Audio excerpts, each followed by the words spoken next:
Luis Mérida, A Coruña 1986, es doctor cum laude en Filosofía por la Universidad Autónoma de Barcelona y Premio Extraordinario de Doctorado.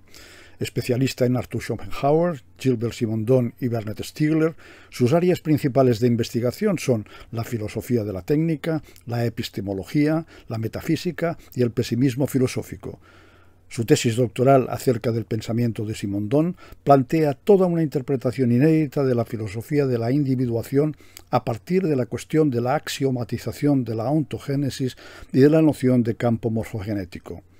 Fruto de este trabajo, publica en la editorial de la Universidad de Granada su primer libro, Campos de Forma, en el que amplía lo descubierto allí. Soy Luis Mérida, autor del libro Campos de Forma. Es decir, se me hace un poco difícil quizá hablar de mí mismo. Soy, digamos, de este tipo de personas que no suele centrar demasiado la atención sobre sí, pero es cierto que si uno tiene que hablar de su trabajo es imposible no hablar de uno mismo. Por tanto, haré un poco el esfuerzo. Mi trabajo más o menos se ha centrado casi exclusivamente en la obra de Simondon, con el libro, con la tesis y también con algunos artículos y capítulos del libro. Y luego, digamos, los otros autores en los que he estado trabajando han sido Stiegler, en cierto sentido, una continuación, digamos, natural de los intereses teóricos que plantea Simondon, ¿no? Pero antes de eso, también he estado trabajando bastante la filosofía de Arthur Schopenhauer y un poco sus discípulos pesimistas del siglo XIX, que, bueno, en principio no guardan digamos, una relación directa, aunque, bueno, bien mirado, hay alguna, y que sea por el tema de la individuación, que también hace bastante presencia en la filosofía de Schopenhauer. Tenía un poco el pequeño guión, ¿no?, que me habéis pasado con los puntos. Era un poco cómo me interesó Simondon, influencias. Mi historia con Simondon supongo que es una historia curiosa, porque bueno, no llegué a Simondon a través de, pues, en fin, cursos o clases que se diesen, ¿no?, durante mi formación reglada, ¿no?, en el grado o en el propio máster. De hecho, la historia, un poco el desarrollo o la recepción aquí en España, un poco como que me pilla o me coge un poco lateral, digamos. En 2008 se tradujo el modo de existencia de los objetos técnicos. Es una traducción que está en Prometeo, bastante buena, de Pablo Manolo y ahora no recuerdo, él lo hacía con otra traductora, no recuerdo el nombre. Y en la Autónoma, en la Universidad Autónoma de Barcelona, Jesús Hernández Reinés, bueno, básicamente lo introdujo para los alumnos del máster, que fueron, digamos, la primera camada o la primera generación de simondonianos aquí en España. De este año de ciclo del aula de Les, dos de ellos, Alba Torrens y Andreu Bayús, harán su exposición, ¿no?, sesión regular, por llamarlo de alguna manera. Pero bueno, yo no formé parte de esa primera generación. De hecho, como digo, yo no lo vi en ninguna clase de grado ni en ninguna clase de máster, por otro lado, algo bastante normal. Pero dio la casualidad de que tuve como profesor a uno de esos miembros de la primera generación, que fue Ricardo Mendoza Canales, y me lo encontré ya después, cuando estaba empezando el máster, una tarde por completa casualidad. Yo estaba esperando que me recogiera mi pareja en aquel entonces, y llegaba, no sé, tipo un cuarto de hora, 20 minutos tarde, y estuve charlando con él en la puerta de la facultad. En aquel entonces yo estaba trabajando cuestiones de filosofía de la biología, cosas relacionadas con la morfogénesis, sobre todo, digamos, un poco la relación entre mecanicismo, vitalismo, organicismo. Y bueno, me encontré con Ricardo, estuvimos hablando, le expliqué en qué estaba trabajando entonces, y me dijo: deberías leer a Simondon. Y básicamente lo que ha sido, digamos, una cosa totalmente azarosa, que podría no haber pasado, porque pues si mi pareja aquel entonces hubiese llegado, digamos, puntual, pues no hubiese tenido esa conversación, marcó mi rumbo los próximos 6 años, porque estamos hablando de 2014, sí, los próximos 6 años. Y bueno, y aún ahora que sigo trabajando con Simondon, ¿no? Y bueno, eso ha sido, digamos, un poco el punto de encuentro. Es cierto que no fui un converso inmediato, es decir, que no empecé a leer Simondon y ya enseguida mi atención se volcó en él. En realidad, yo empecé, bueno, en aquel entonces estaba haciendo la tesis de máster y estaba trabajando en los temas que acababa de comentar. Y bueno, para la tesis de máster fue más una especie de recurso bibliográfico más que un pensador de cabecera. Así que, bueno, digamos que en aquel entonces no acabo de incidir. Cuando todo cambió fue en el transcurso, ¿no?, de la tesis doctoral. Mi idea era, en un primer principio, dado que me daba la sensación de que había al menos un cierto uso, una cierta noción de campo, en Simondon, hacer una comparación con otro autor que yo había leído y había trabajado su noción de campo, que era Rupert Sheldrake. Rupert Sheldrake tiene una teoría de la resonancia mórfica y los campos morfogenéticos. Es un poco... es un autor un poco en la línea New Age y bueno, en fin, aquello de las amistades peligrosas. Pero es uno de los pocos autores, digamos, contemporáneos, bueno, sus obras en realidad son de los años 80, pero aún sigue vivo, sigue hablando de estos temas, que, digamos, recupera o mantiene este concepto, porque el concepto de campo morfogenético fue, digamos, bastante fuerte en embriología durante la primera mitad del siglo XX, pero, digamos, una vez se descubrió el ADN, fue en completa caída, y ahora, pues, si tú miras cualquier manual dedicado al tema, no va es un concepto que no va a aparecer, o si aparece en algunas paginitas, y según las ediciones de los manuales aparece y desaparece. Y lo digo con conocimiento de causa, porque para la tesis hice un buen trabajo histórico, digamos, de rastreo, ¿no?, de la noción.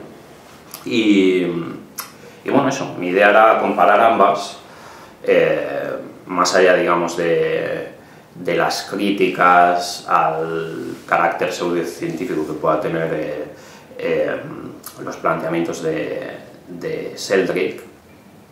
Bueno, por aquello de no dejar a nadie con la curiosidad, en el caso de Sheldrake, la noción de campos mórficos, como les llama él, les sirven para dar pábulo a toda una suerte de investigaciones de lo paranormal, o sea, por poner un ejemplo, afirma que pueda existir y que se podría explicar con la idea de campos mórficos la telepatía y otros efectos, digamos, no locales, se podrían explicar con la idea de campos mórficos y, bueno, la idea de resonancia que él plantea. Y, bueno, en fin, estamos aquí para... digamos, es un punto al que llega a ser, digamos, ridículo en su búsqueda de encontrar fenómenos que puedan ser una confirmación de su propia hipótesis. Entonces, bueno, más allá de eso, me parecía, digamos, interesante hacer una comparación entre los dos autores, pero sí que es cierto que a medida que fui leyendo más a Simondon y trabajando más a Simondon, pues fue, digamos, ocupando más espacio de la tesis, hasta que al final, pues, las aportaciones, ¿no?, de Sheldrake acabaron desapareciendo, básicamente por un lado, favorecía el hecho de que hubiera todo un lado pseudocientífico para, digamos, abandonar los aportes de Sheldrake, pero fundamentalmente por la crítica que permite hacer Simondon a el paradigma de la sintonización o de la armonía, que en realidad no es una aportación original de Sheldrake, es algo que, por lo menos, digamos, como analogía existe desde los estoicos. Entonces, sí, el carácter pseudocientífico, digamos, la falta de originalidad, por decirlo de alguna manera, y el propio hecho de que había encontrado en Simondon ya no solo indicios o ciertas sospechas de que se estaba trabajando con una noción de campo, sino que ya había llegado incluso a localizar determinados pasajes que hacían de ello una certeza, y no era, digamos, una noción auxiliar o secundaria, sino que era una noción central para entender tanto su teoría del acto como su teoría de información, con lo cual realmente era una noción a partir de la que se podía hacer toda una interpretación de todo su pensamiento, con lo cual ya era un proyecto demasiado grande como para hacer una comparación que igual no iba a ser demasiado fértil o fecunda. Y después de esto, pues, bueno, básicamente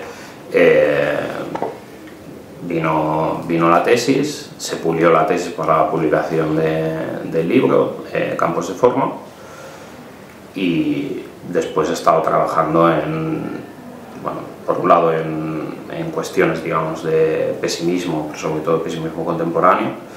Como digo, son dos cosas que van de forma paralela, pero no se tocan. Y luego, digamos, en los desarrollos que no son tan metafísicos, igual no tan centrales de Simondon, sino que tienen que ver más con Simondon como pensador de la religiosidad en un sentido amplio. O sea, para decirlo en pocas palabras, la cuestión de la subjetivación. Y creo que más o menos eso cubre lo de los intereses, lo de las influencias, ¿no? y cómo me interesó Simondon. Como mucho igual señalar que claro, también es cierto que no es extraño, digamos, esas lecturas en general, digamos, mistagógicas o mágicas del concepto de campo, porque en general casi todos los conceptos que tienen que ver con algún tipo de acción a distancia, digamos, no local, mecánica, se pueden leer de forma moderada o bien se pueden prestar a efectivamente llevarlos al extremo. Y bueno, montarte un poco tu historia con ellos, ¿no? Sin embargo, si me permites, esta noción de conexión a distancia, la física cuántica la contempla, ¿no? Sí, bueno, y es de hecho una de estas cosas que hace que la mecánica cuántica sea algo así como una especie de recurso siempre a mano para, ¿cómo es esto? Para avalar todo tipo de ocurrencias que no avala realmente, pero... Sí, esto es cierto, pero de todas maneras, el hecho de que, desde el punto de vista de la física, se contemple esta posibilidad, que tendrá que ver con cuestiones, no sé, estadísticas o de unos mecanismos profundos, no digo que avale la línea del New Age, pero sí que de alguna manera abre la posibilidad de contemplar estos fenómenos de campo que no tienen por qué ser esotéricos.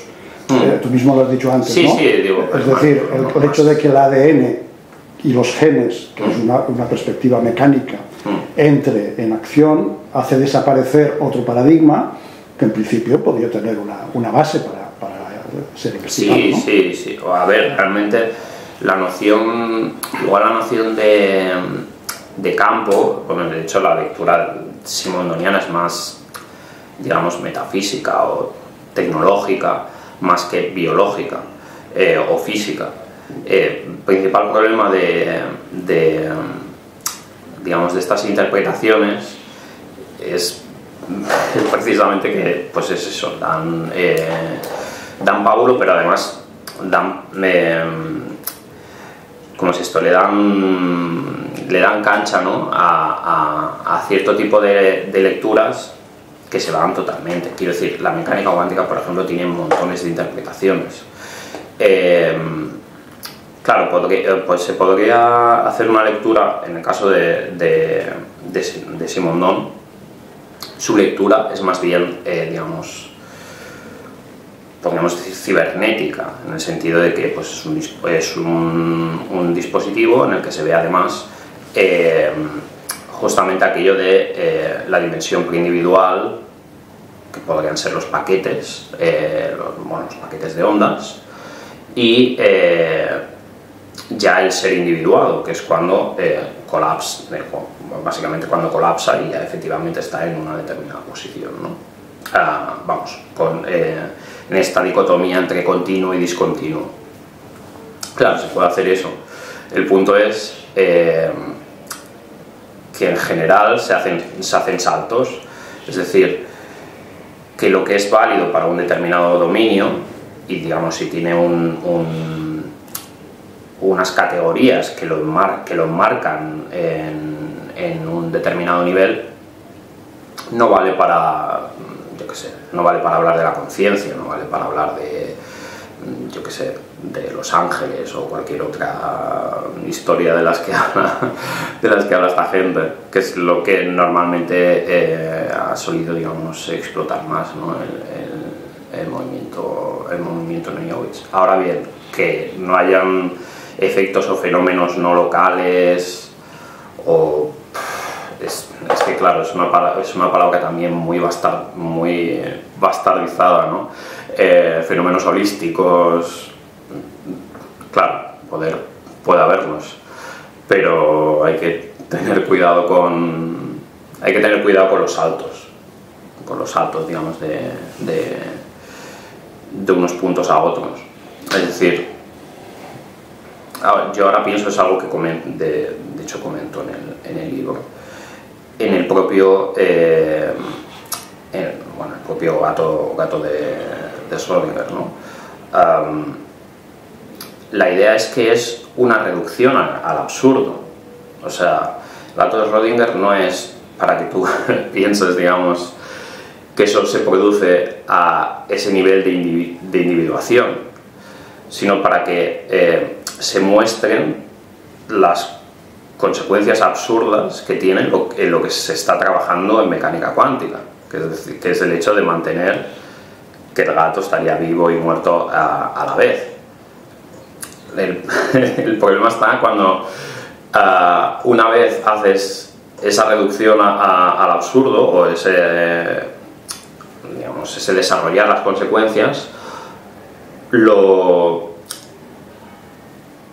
planteas a un nivel que no es el nivel en el que sale o en el que se están discutiendo estas cosas. Es decir, efectivamente los fenómenos cuánticos de entrelazamiento, colapso y superposición se están totalmente alejados de nuestra experiencia, digamos, cotidiana del día a día. De hecho, nuestra experiencia cotidiana del día a día probablemente se asemeje más, incluso más que a lo que dice, digamos, la física einsteiniana, ¿no? Del tema de la relatividad del tiempo y demás. Incluso nuestra experiencia cotidiana puede que se asemeje más a la mecánica clásica que incluso, quiero decir, que incluso a la einsteiniana. Ahora bien, que luego hay casos límite de todo tipo en el que, digamos, se cruzan o se pueden cambiar unas perspectivas u otras.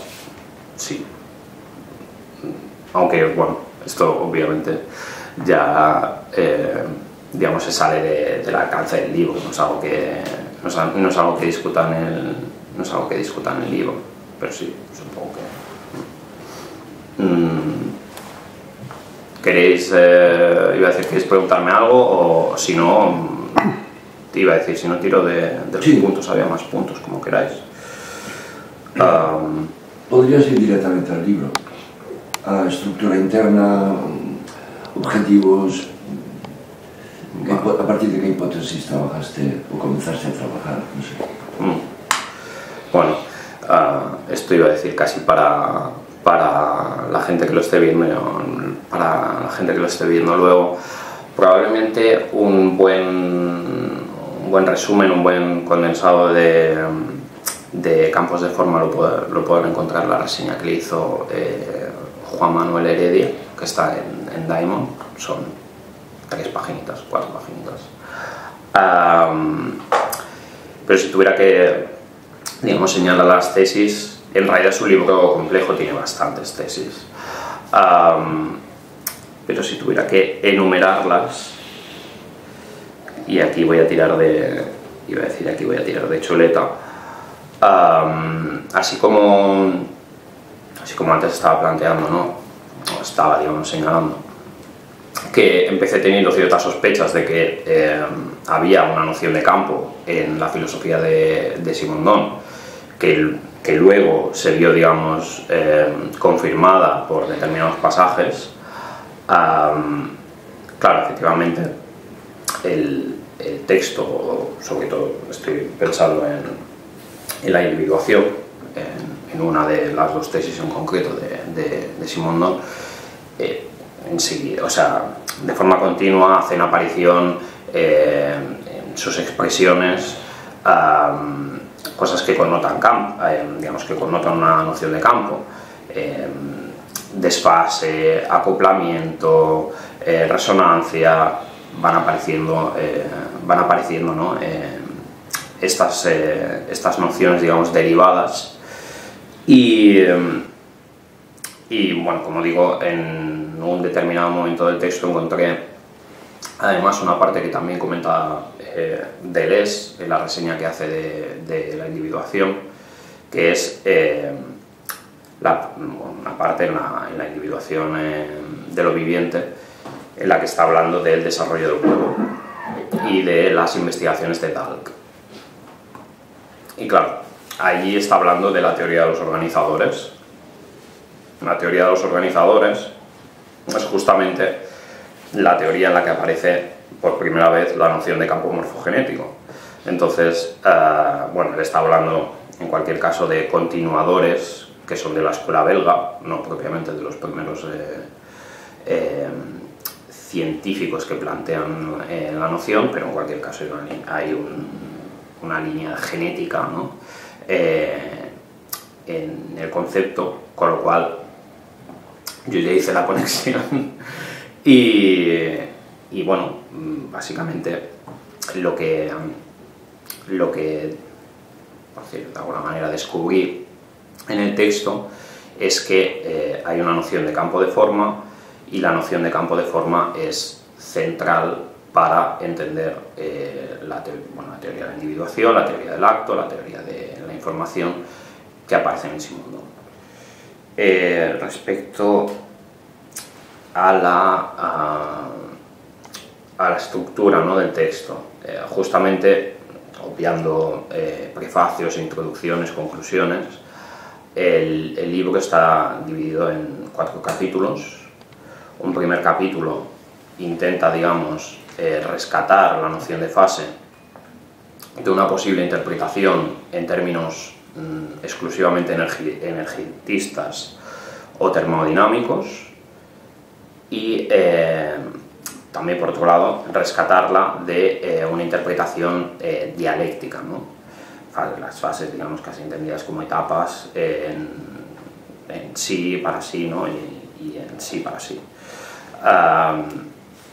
Una vez, digamos, rescatada esta noción de fase, ¿no?, para poder seguir trabajando con la noción de fase, con la noción de campo, el segundo capítulo básicamente trata la cuestión de la analogía operatoria y el paradigmatismo ontogenético.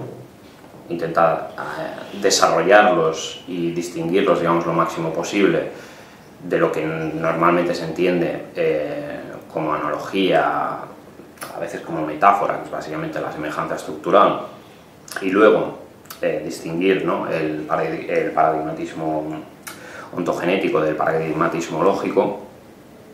Y el tercer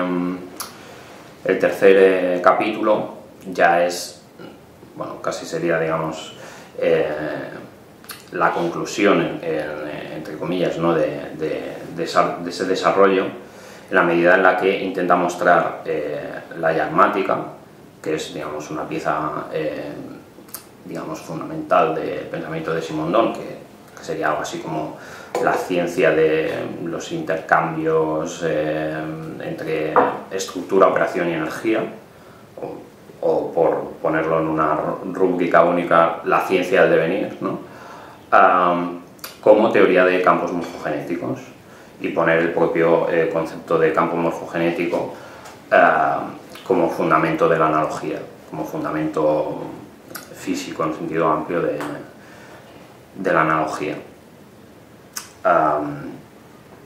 Y luego el cuarto capítulo, en el cuarto capítulo lo que hago es un poco invierto el orden, ¿no?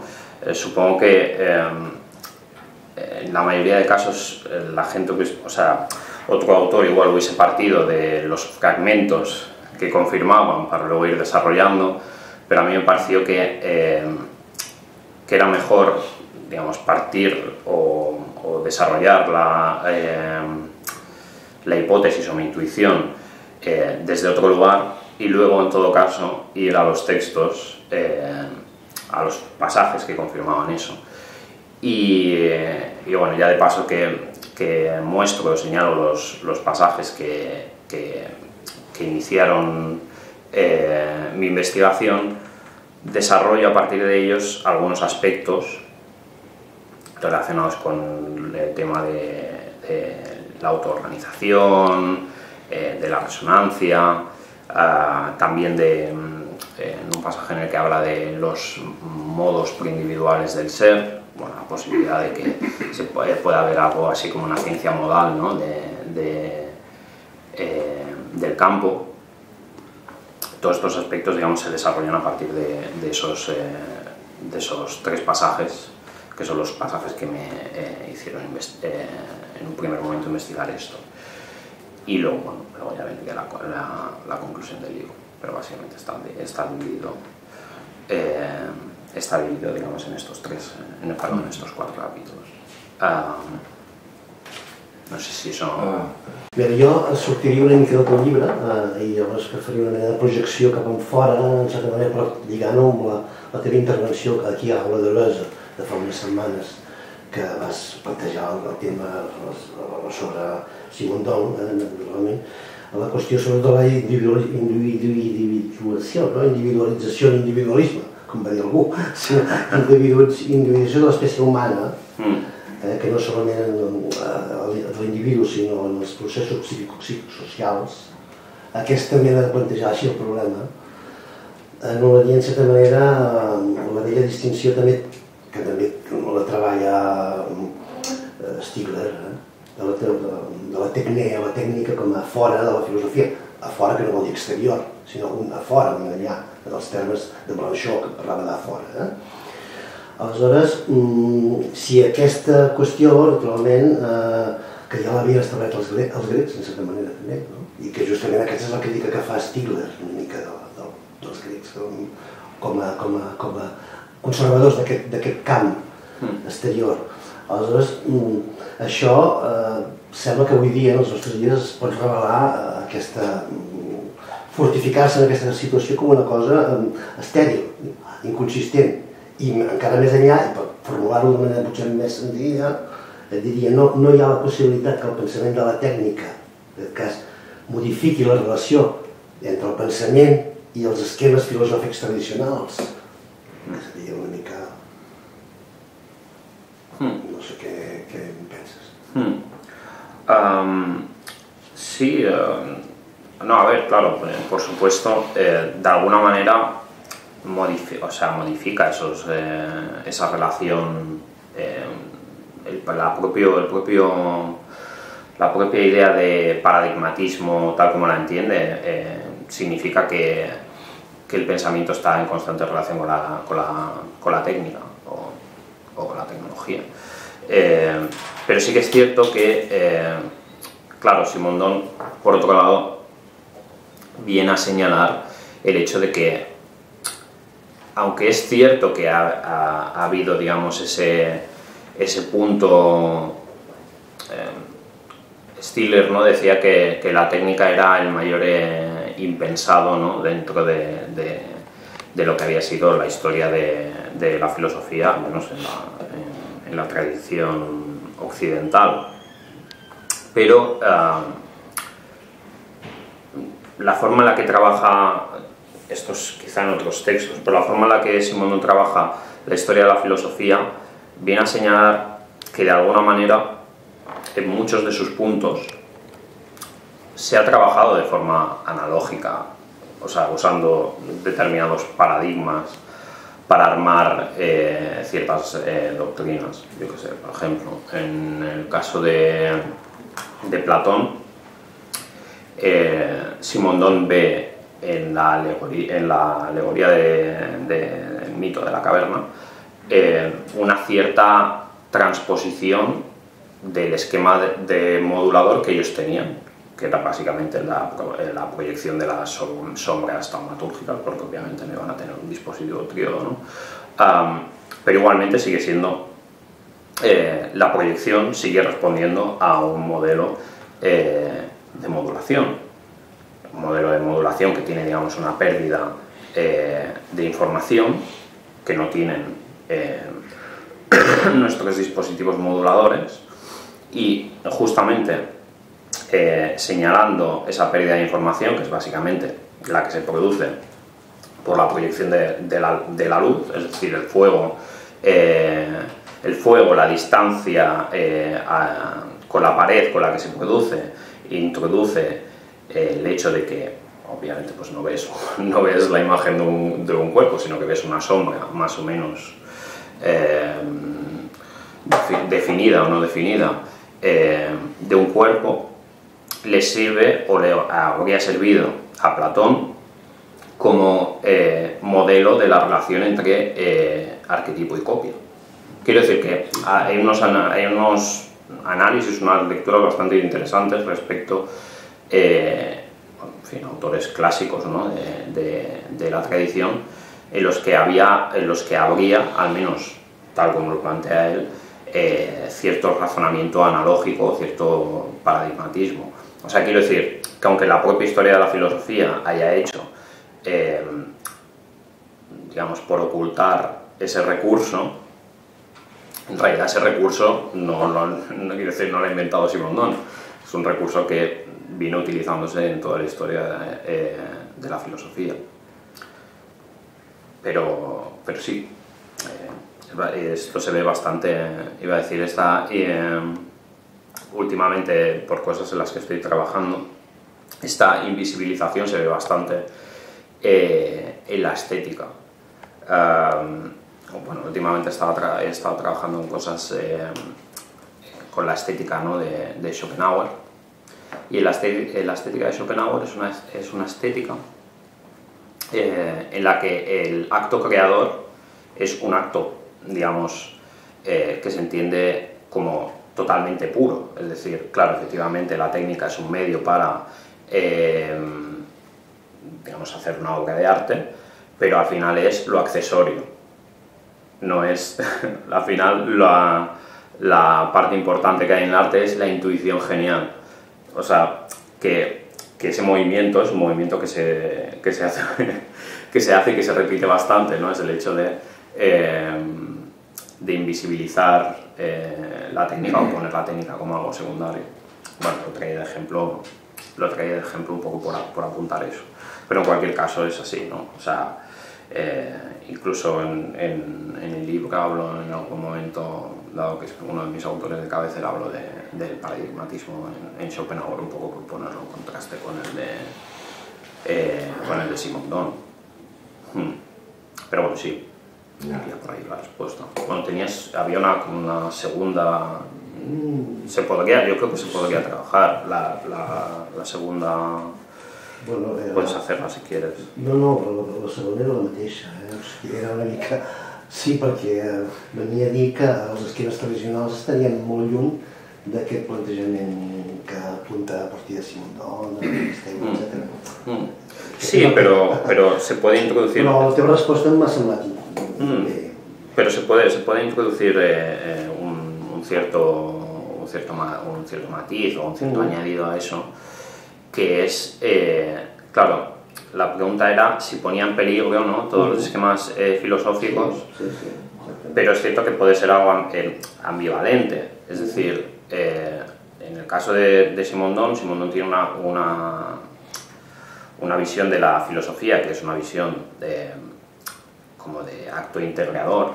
Entonces siempre habría ese gesto reformista, yo qué sé, en Deleuze se tiene, es un tema muy conocido, ¿no?, el de la inversión del platonismo.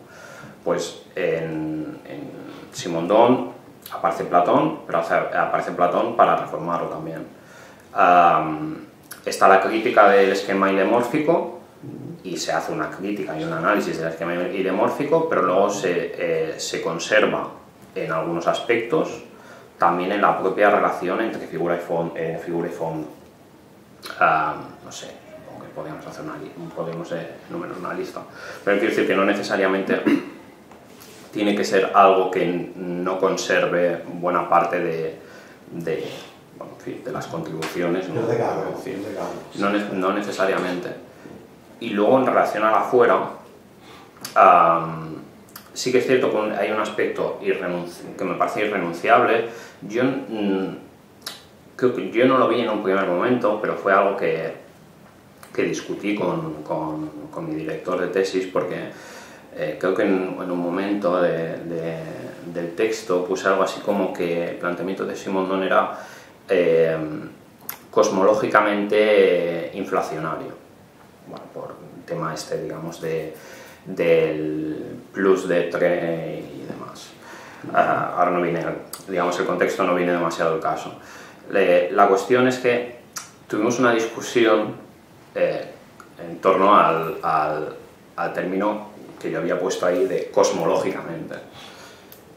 Y es que, efectivamente, un planteamiento o una filosofía que pone en el centro, digamos, la operación de individuación, es una filosofía que no tiene cosmología.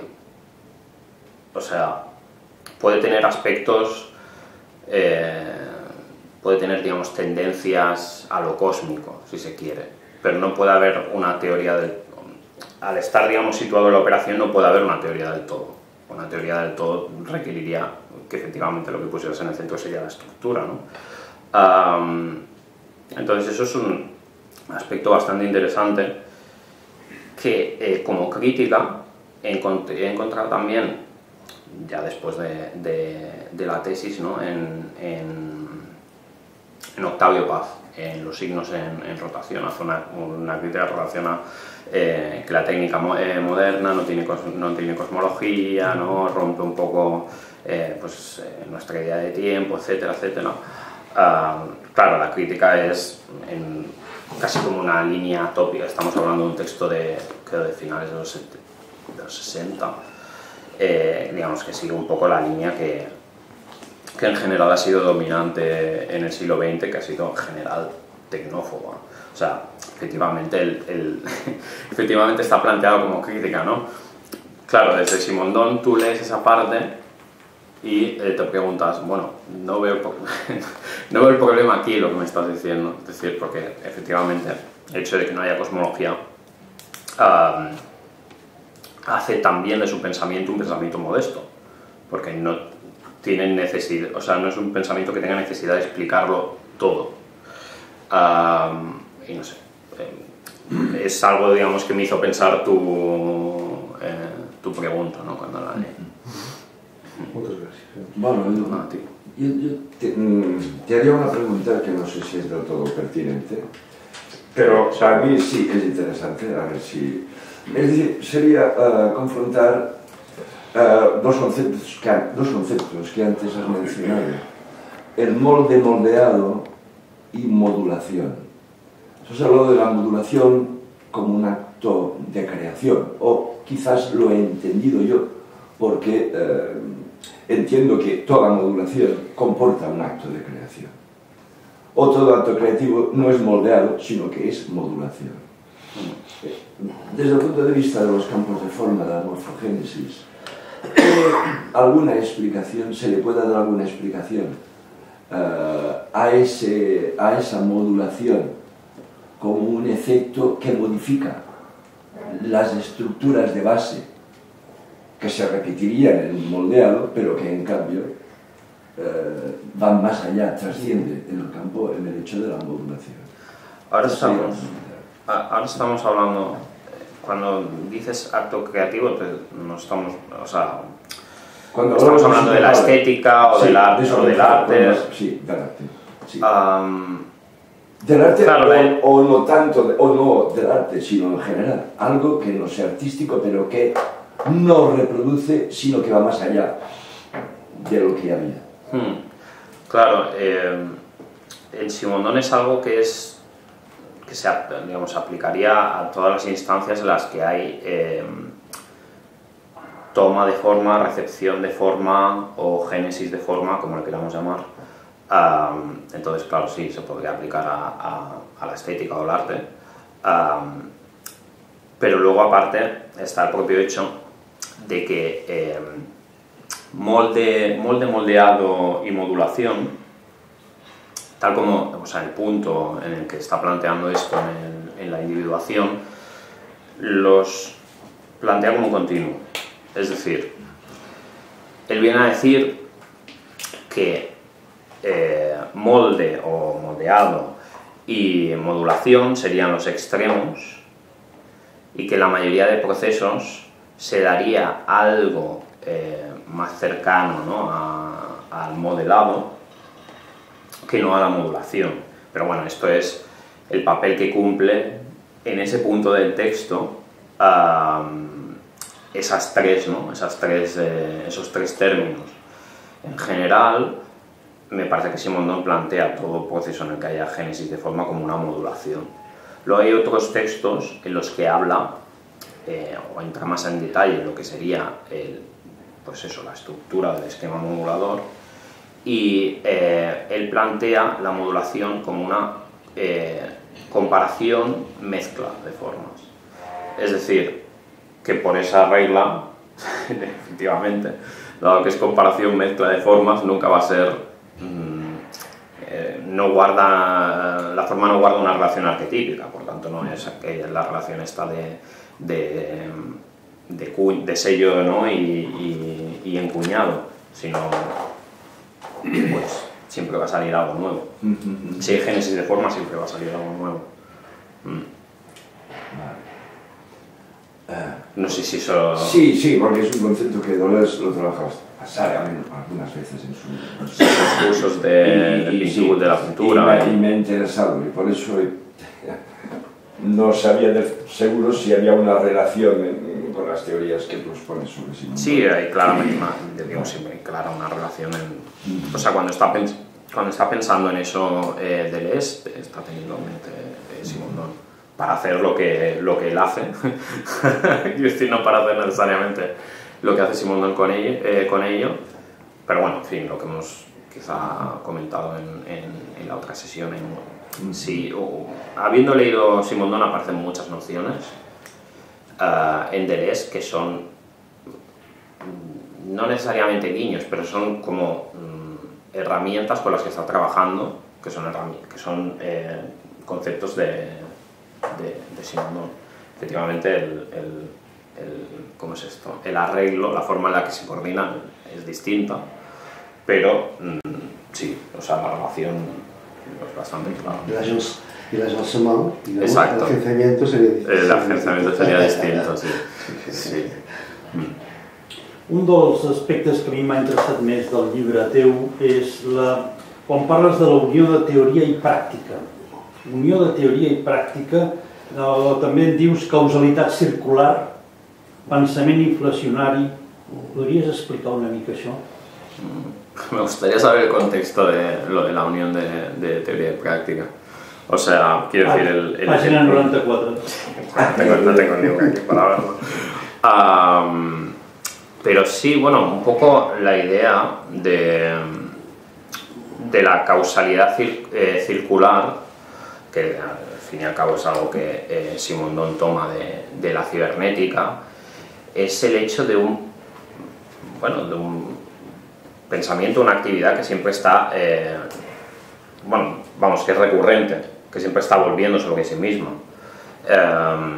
Desde ese punto de vista, sí que se puede hablar, ¿no? No sé si tanto de una unión de la teoría a la práctica, pero sí de un constante vaivén. Efectivamente, la teoría estaría atravesada por la práctica estaría atravesada por la teoría, porque siempre hay, tomando digamos la noción cibernética, siempre hay un feedback, una retroalimentación. Y en relación a lo de pensamiento inflacionario, es por el propio hecho de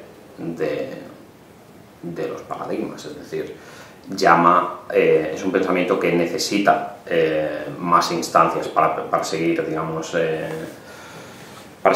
creciendo o expandiéndose. Necesita pues eso, nuevos modelos a través de los que pensar los esquemas y a través de los que pensar la individuación. Creo que me estoy refiriendo a eso.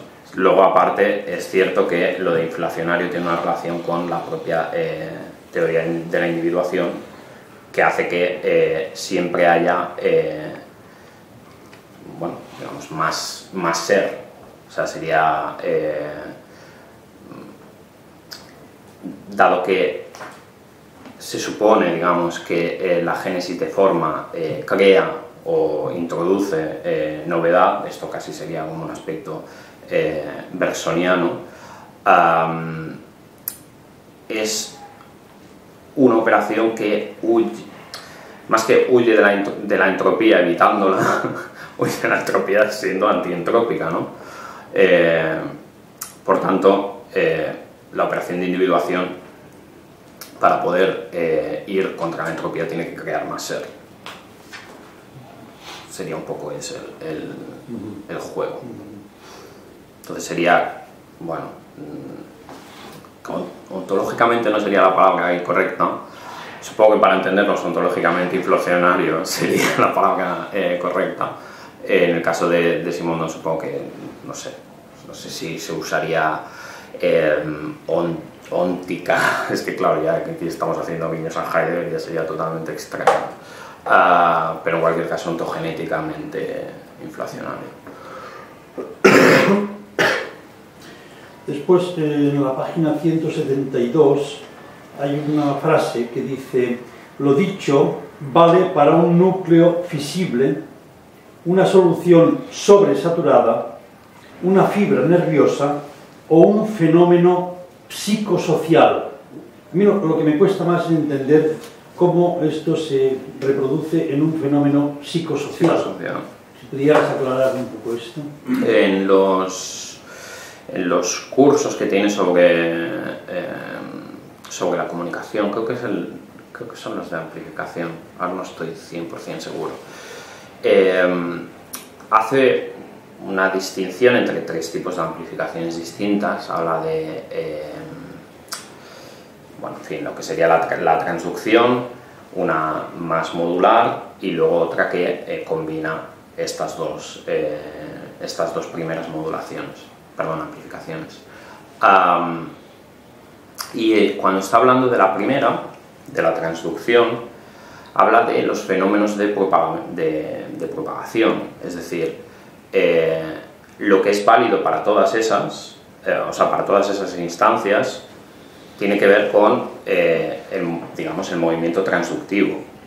Pues si tú piensas en los ejemplos que él pone, pues pongamos un movimiento de insurrección, que la gente se siente en las plazas del 15M, o en fin, casi cualquier tipo de movimiento social que tiene, digamos, un punto como de arrastre, tiene digamos, esa estructura, ¿no? no sé cómo decir, como de descarga, por decirlo de alguna manera. Entonces ese sería el punto, digamos, que sería análogo a todas esas instancias. Pero por otro lado también dice que no basta con que se propaguen de esa manera. En el caso de lo psicosocial, en general todas las estructuras, todo este tipo de propagaciones que no se convierten o no tienen ninguna traducción en una estructura vertical, acaban por apagarse. Entonces ahí quizás se puede ver no sé cómo decir, una dimensión o una salida política al tema de lo psicosocial, pero va por ahí. Tiene que ver más con la propagación o esos momentos de irrupción que, digamos, en el mantenimiento o la conservación. Bueno, la recepción del libro, digamos que buena pero poca.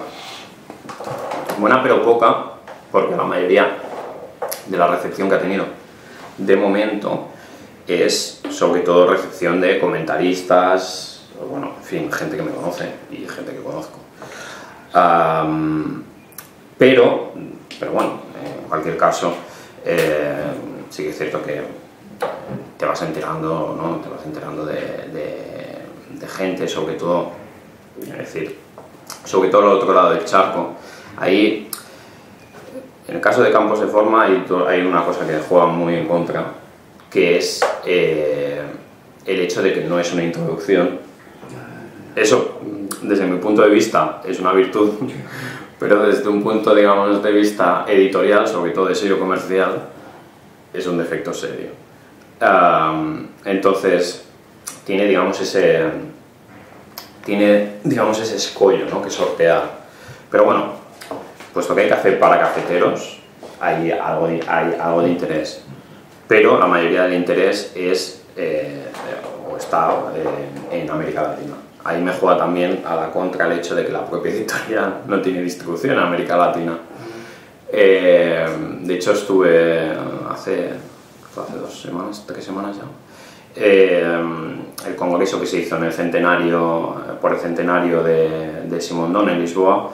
Estuve vendiendo libros míos a conocidos de América Latina.